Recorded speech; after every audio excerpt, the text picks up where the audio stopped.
The sheriff's deputy slammed the eviction notice onto the kitchen counter with a force that made the entire table tremble.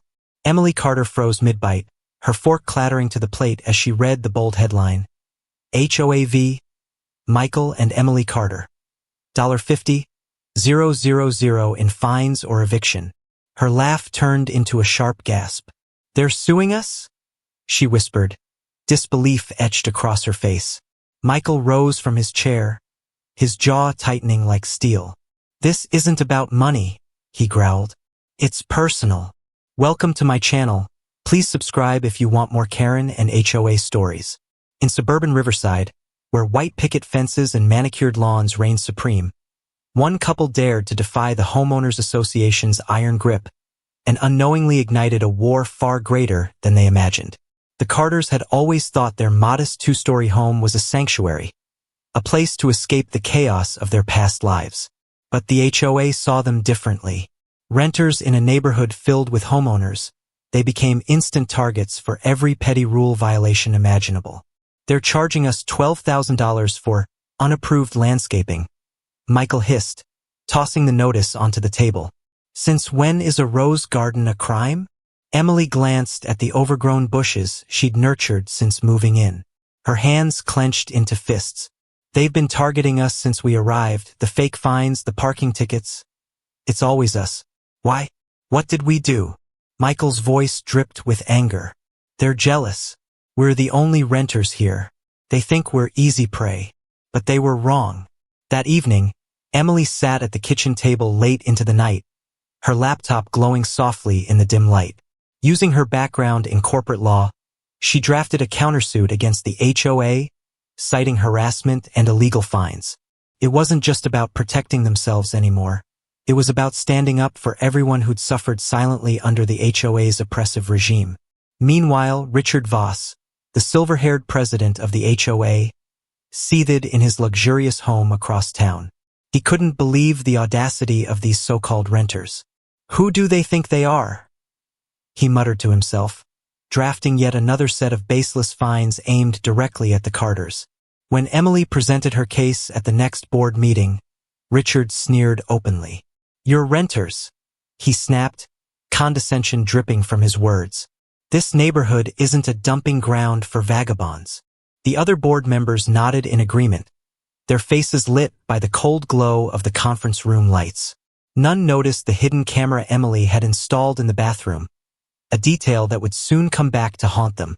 Weeks later, the Carters' lawyer, Linda, received an anonymous envelope containing damning evidence.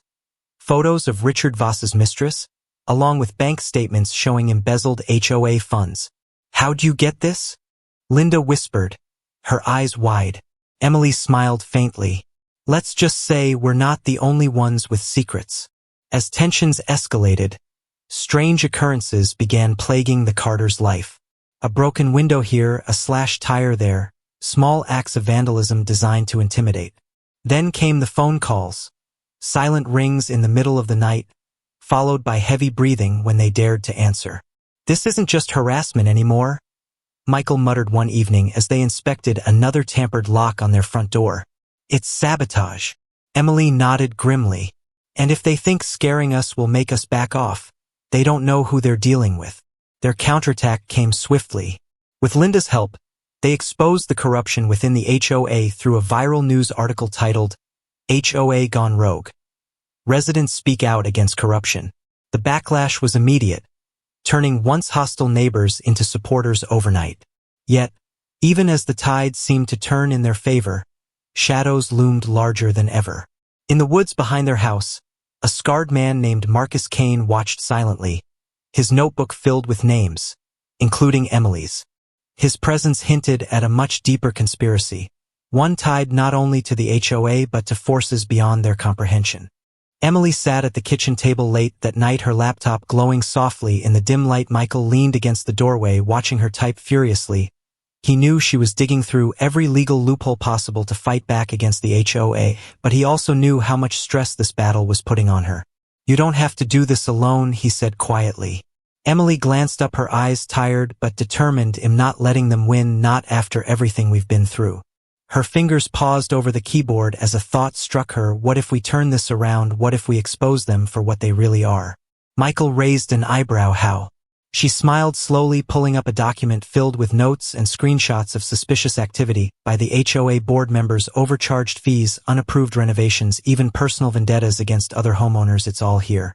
But before they could take any action, strange things started happening around their house. Small vandalism, at first a broken window, a slashed tire, but then it escalated. Someone had tampered with their front door lock, leaving it slightly ajar one evening. This isn't just about money anymore, Emily whispered. Her hands trembled as she locked the doors and checked the windows. This is personal. Meanwhile, Richard Voss seethed in his luxurious home across town. His plan to crush the Carters wasn't working as smoothly as had hoped. Instead, they were fighting back harder than expected, and worse yet, whispers of corruption within the HOA were spreading among the residents. If I can't break them, I'll destroy them, he muttered under his breath, drafting another set of baseless fines aimed directly at the Carters. Back at the Carter household, Emily decided it was time to escalate their counterattack. Using her background in corporate law, she reached out to several influential contacts, including a journalist known for exposing scandals in gated communities. She sent him a carefully curated folder containing evidence of the HOA's misconduct. Days passed and tensions mounted until finally the journalist published a scathing article titled "HOA Gone Rogue, Residents Speak Out Against Corruption." The article went viral, sparking outrage among the community members who had long suffered in silence. Now it's our turn, Emily told Michael, her voice steady. We need to hit them where it hurts most. The HOA's downfall began faster than anyone anticipated. Within days of the article's release, residents flooded social media with their own stories of abuse and corruption. A local news station even showed up at the Carters' doorstep, eager to interview them about their fight against the HOA. Emily stood firm in front of the cameras, her voice calm but resolute. We're not just fighting for ourselves, she said, clutching Michael's hand. We're standing up for every resident who has been silenced by this organization. Behind the scenes, however, things weren't as straightforward. That night, after the reporters left, Emily discovered something alarming. A folder labeled "Confidential." Board members only, hidden under a loose floorboard in their garage. Inside were documents detailing illegal land deals orchestrated by Richard Voss and two other board members. They had secretly sold community parkland to developers for personal profit. Michael stared at the papers in disbelief. This changes everything, he whispered. If we expose this, they'll go down hard. But exposing it wouldn't be easy. Before they could act, strange occurrences intensified. Their car was towed despite being parked legally. Then, one evening, they returned home to find all their lights blinking erratically. When Emily investigated, she found wires tampered with inside the fuse box. This isn't just harassment anymore, Michael muttered, tightening his grip on her arm. It's sabotage. Emily nodded grimly. And if they think scaring us will make us back off, they don't know who they're dealing with. Unbeknownst to the Carters, Richard Voss had hired a private investigator to dig into their past. What the PI uncovered shocked him. Photos of Emily and Michael at lavish charity galas, receipts from exclusive restaurants, and evidence that they owned multiple properties across the country. These weren't struggling renters. They were multimillionaires living undercover. Voss smirked when he saw the report. So, the little rebels have some skeletons of their own, he murmured, already drafting a new strategy. He contacted a tabloid journalist, feeding them false information about the Carters' supposed lavish lifestyle while accusing them of exploiting the system. When the story broke, titled "Millionaire Couple Pretends to be Victims to Destroy HOA," it sent shockwaves through the neighborhood. Some residents turned against the Carters, believing they were using the situation for personal gain. Others remained skeptical, remembering the years of mistreatment under the HOA's rule. Emily felt the weight of betrayal but refused to let it break her spirit. She decided to counterattack with an unexpected move, revealing the truth about Richard Voss's illegal activities during a live town hall meeting. That evening, the community center buzzed with anticipation. Residents packed the room, curious to hear both sides of the ongoing feud. As Voss took the stage, confident in his ability to sway public opinion, Emily rose quietly from her seat, holding a USB drive. I'm glad everyone could join us tonight, she began, her voice steady, because I have something to share. proof of what really goes on behind closed doors. With those words, she plugged the USB into a projector, revealing damning emails and financial records tied to Voss and his accomplices. Gasps rippled through the crowd as the truth unfolded before their eyes. Voss stammered, trying to defend himself, but the evidence was overwhelming. By the end of the meeting, the board members implicated in the scandal resigned under pressure. As the dust settled, the Carters became heroes to many, but not without cost. The stress of the battle had taken its toll, leaving them exhausted yet triumphant. One morning, as they sat on their porch watching the sunrise, Emily turned to Michael with a mischievous grin. "You know," she said, "I think we might have bitten off more than we can chew." Michael chuckled. "Or maybe we just proved that no one messes with us and gets away with it." Little did they know, however, that the real twist was yet to come. In the shadows, another figure watched, the same scarred man from earlier sections. His notebook now contained names beyond just Emily's, hinting at a much larger conspiracy lurking beneath the surface. The morning after the town hall meeting was eerily quiet. The Carters woke up to find their once hostile neighborhood now buzzing with whispers of admiration and gratitude. Neighbors they barely knew began stopping by, offering heartfelt thanks for exposing the corruption that had plagued the community for years. Flowers appeared on their doorstep, along with handwritten notes expressing solidarity. But beneath the surface of newfound respect lay a growing unease. Emily noticed it first, a subtle change in the way people looked at her and Michael. It wasn't just admiration. There was something else lurking in their eyes. Curiosity, suspicion, even fear.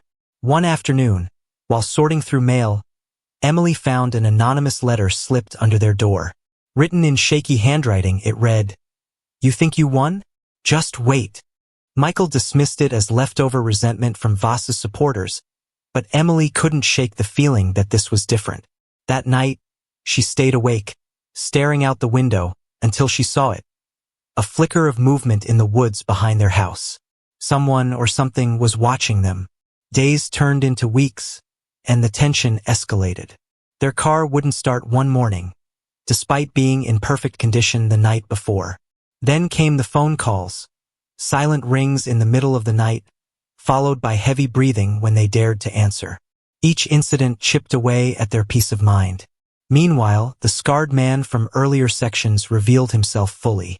His name was Marcus Kane, a disgraced ex-detective with a vendetta against wealthy families who he believed exploited the system. He had been tracking the Carters long before the HOA drama began, waiting for the right moment to strike. Marcus approached Emily during a routine grocery run, cornering her near her car. "I know who you are," he growled, his voice low enough to avoid drawing attention. "Don't play innocent with me." Emily froze, her heart pounding. She tried to keep her composure. "And who am I?" "You're not renters," Marcus sneered. "You're millionaires hiding behind fake identities." "Why? What are you running from?" Before Emily could respond, Michael intervened, pulling her away just as Marcus reached out to grab her arm. They sped off, leaving him standing in the parking lot, seething with anger. Back home, the Carters realized they needed answers, and fast. Using connections from Emily's corporate days, they hired a private investigator of their own. Within days, the PI uncovered startling information about Marcus Kane. Not only was he involved in several unsolved cases of extortion and harassment, but he also had ties to a shadowy organization known for targeting high-profile individuals. "This isn't just about us anymore," Michael said grimly, poring over the documents. "He's part of something bigger." Emily nodded, her mind racing. "If we expose him, we might end up in more danger. But if we don't, well, look where keeping quiet got us last time." They decided to take a calculated risk. Under the cover of darkness, they planted evidence linking Marcus to the HOA's illegal activities, making it seem like he was working for Richard Voss all along. By morning, the police arrived at Marcus's hideout, arresting him on charges of conspiracy and attempted intimidation. Or so they thought. As the dust settled, the Carters celebrated what they believed was the final victory. Yet deep down, both sensed that the real battle was far from over. In the shadows, another figure emerged, A woman dressed in black, her face obscured by a hood. She carried a folder containing photos of Emily and Michael with prominent politicians and business tycoons. Her whisper echoed through the empty halls of the HOA building. Phase 1 complete. Time to escalate. The Carters sat in silence, the weight of their discovery pressing down on them like a physical force. The syndicate, a name whispered in hushed tones among politicians and corporate elites, wasn't just targeting them because of their wealth or influence. It was something deeper, something tied to Emily's past before she ever became Emily Carter. Michael broke the silence first. "You said you left everything behind when we started fresh here," he began softly, his eyes searching hers. "But what if there's more? What if they know things about you that we don't?" Emily hesitated, her fingers trembling as she clutched the edge of the table. Finally, she spoke, her voice barely above a whisper. "There is more, but I swore never to talk about it." Flashback. 5 years earlier, Emily worked for one of the largest lobbying firms in Washington, D.C., brokering deals between corporations and lawmakers. She excelled at her job, earning accolades and climbing the ranks faster than anyone else. But one project changed everything, an assignment involving land acquisition for a massive development project in the Midwest. The details were murky, but the stakes were high. During her investigation, Emily uncovered evidence of illegal activities tied to powerful figures within the firm. Instead of exposing them, she buried the findings, choosing self-preservation over justice. That decision haunted her ever since. "I thought no one would ever find out," she admitted now, tears glistening in her eyes. "But maybe this entire mess isn't random. Maybe they found me." Victoria Lane watched from afar, her hooded figure blending seamlessly into the night. She'd been monitoring the Carters closely, feeding information back to her client, a man known only as Mr. Grayson. He operated entirely off the grid, pulling strings without leaving fingerprints. And yet, even Victoria didn't know the full extent of his reach. Grayson's interest in the Carters stemmed from Emily's connection to the old case, the very one she tried so hard to bury. If brought to light, it could topple several major players in both politics and business, which meant keeping the Carters quiet or eliminating them altogether was paramount. Back at home, the Carters faced mounting pressure. Protesters still lingered outside, though fewer now. Neighbors avoided eye contact, unsure whom to believe. Inside, Emily dug through old files stored on encrypted drives, desperate for answers. One document caught her attention, a list of names linked to the syndicate, including several familiar faces. "Michael," she gasped, pointing to the screen.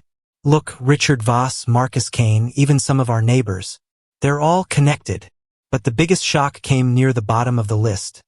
A name neither expected to see. Mayor Jameson, the beloved leader of their city. Suddenly, the pieces clicked into place.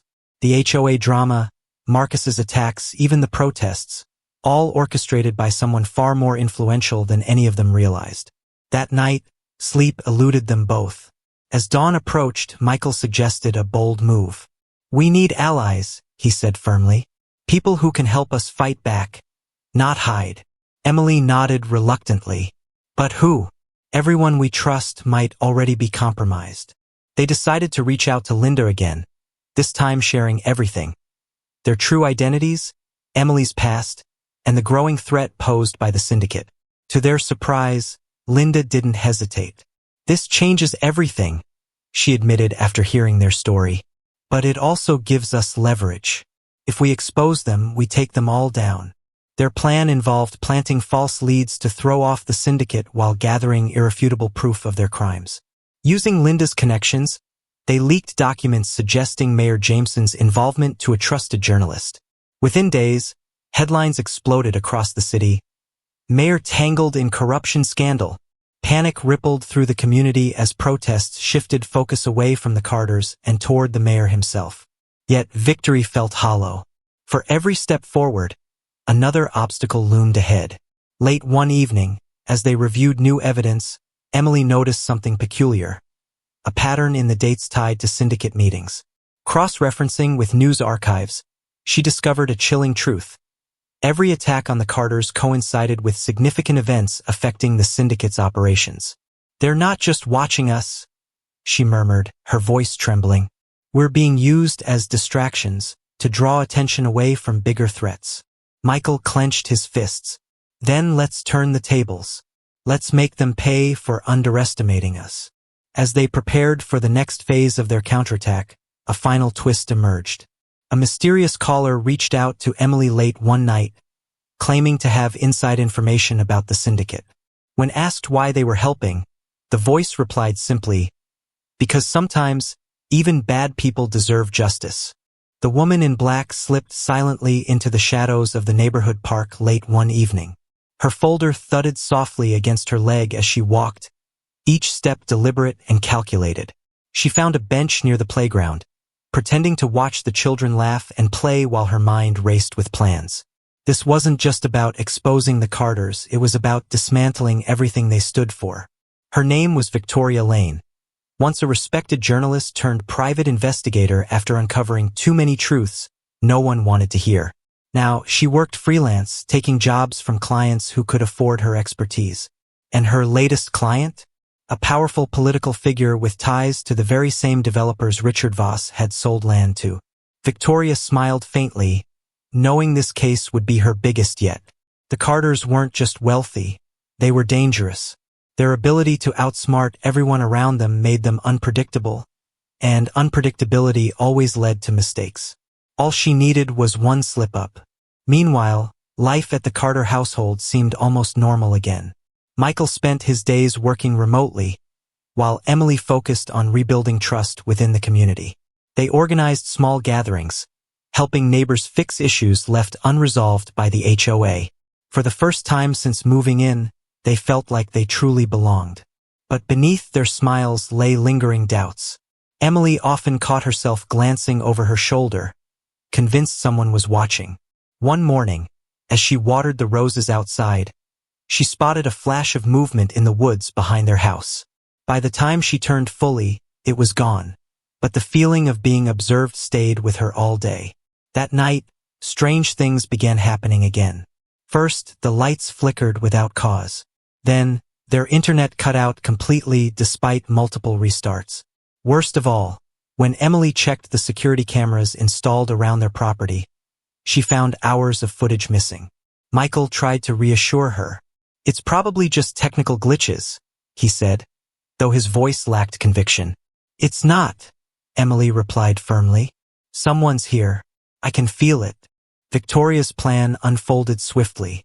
Using information gathered from Marcus Kane's arrest, she pieced together a web connecting the Carters to influential figures across the country. Photos emerged showing Emily shaking hands with senators, attending galas alongside CEOs, and donating anonymously to controversial causes. None of it proved illegal, but together it painted a picture of two people living double lives. She fed snippets of this information to local news outlets, framing the Carters as opportunists using the HOA scandal to further their own agenda. Headlines screamed, "Are the heroes really villains?" And wealthy couple exploits community for fame.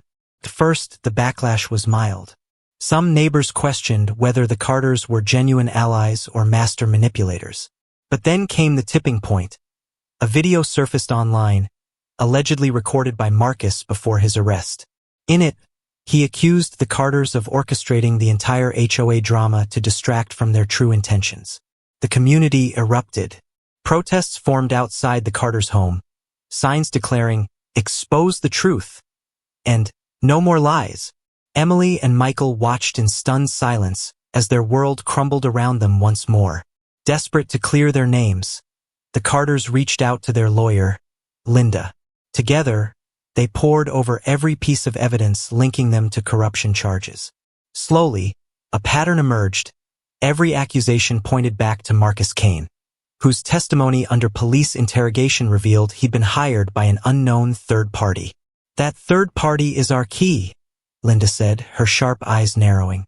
"Find them, and we expose the real puppet master pulling these strings." Emily nodded grimly. "But how do we find someone who doesn't want to be found?" The answer came unexpectedly. While reviewing old emails, Emily stumbled upon a hidden file buried deep within her system. Inside were documents detailing secret meetings between Marcus, Victoria Lane, and a shadowy organization known only as the Syndicate. "They're targeting us because of something bigger than ourselves?" Michael whispered, reading the files aloud. "This isn't personal. It's business." As the truth unraveled, so did the layers of deception surrounding them. The Carters realized they weren't merely fighting corrupt individuals. They were battling a network of power brokers manipulating events from behind the scenes. Every move they made had been anticipated, every victory carefully orchestrated to serve a larger purpose. And now the final twist loomed ahead. The mysterious caller's message echoed in Emily's mind long after the call ended. Who was this person? An ally or another manipulator playing both sides? She couldn't afford to trust blindly anymore, not when every step forward seemed designed to lead them deeper into danger. Michael suggested meeting the caller face-to-face, but Emily vetoed the idea immediately. "We don't know who they are or what they want," she argued. "If it's a trap, we'll walk straight into it." Instead, they devised a plan to test the caller's intentions. Using Linda's tech-savvy assistant, they traced the call back to an abandoned warehouse on the outskirts of town. Armed with nothing but flashlights and determination, the Carters ventured out under cover of darkness. The warehouse reeked of damp wood and decay, its windows shattered and walls covered in graffiti. Shadows danced across the floor as Emily and Michael moved cautiously inside. At the center of the main room stood a single table, atop which lay a folder marked "Confidential." Emily hesitated before opening it, her instincts screaming caution.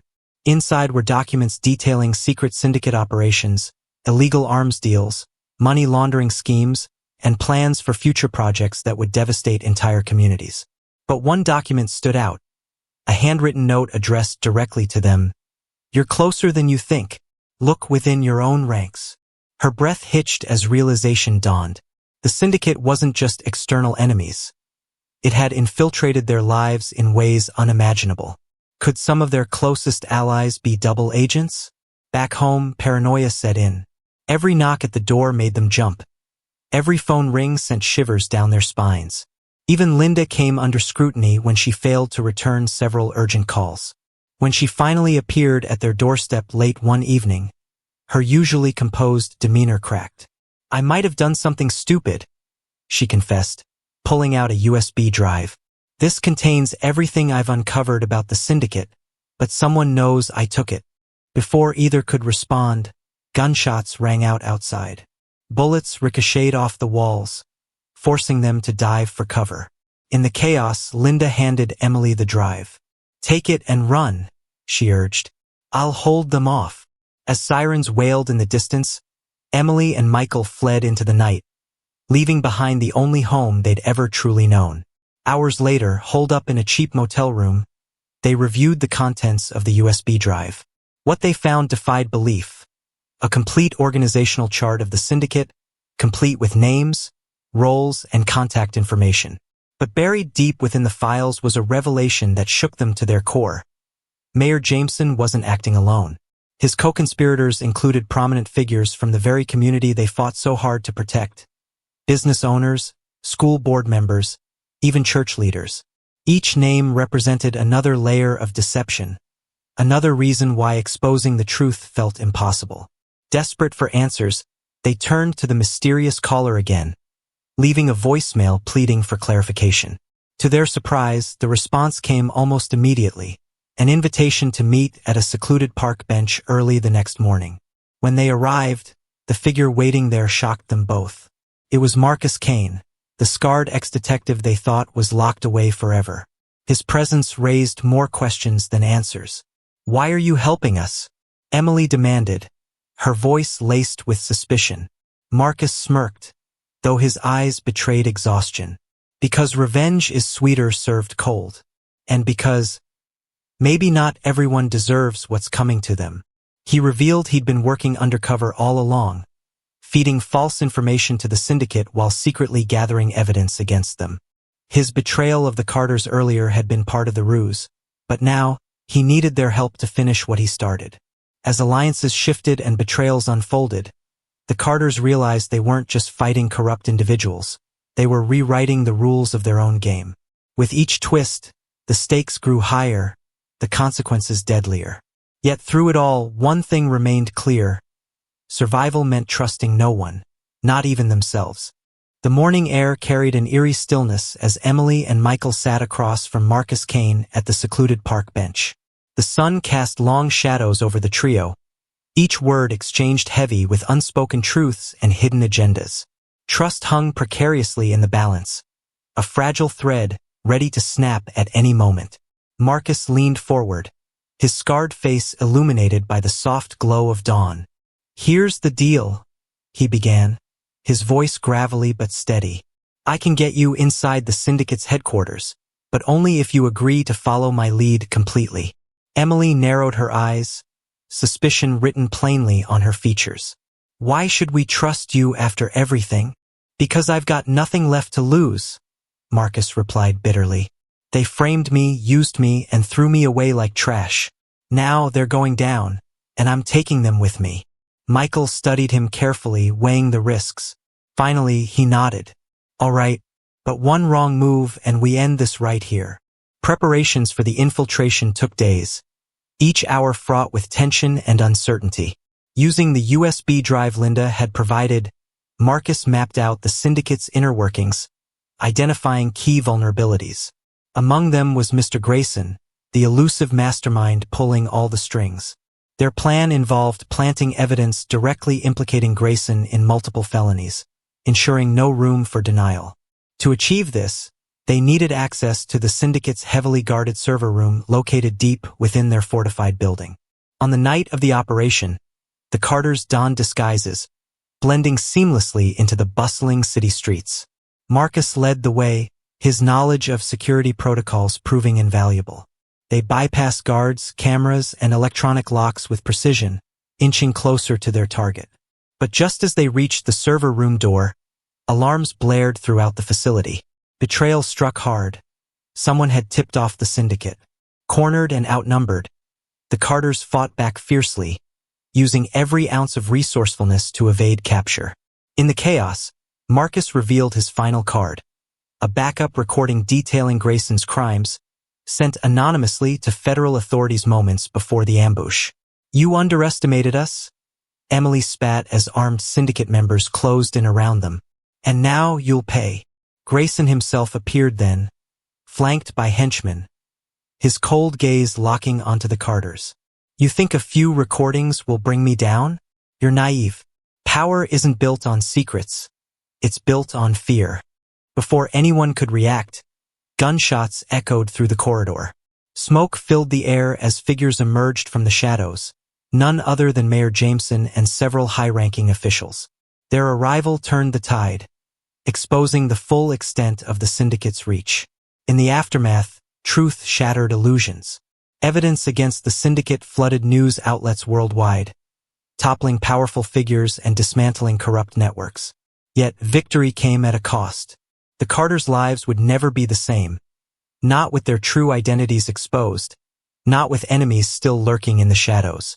As they stood amidst the ruins of the syndicate's empire, Emily turned to Michael, her voice tinged with resolve. "This isn't over." "Not really." He smiled faintly, understanding the weight of her words.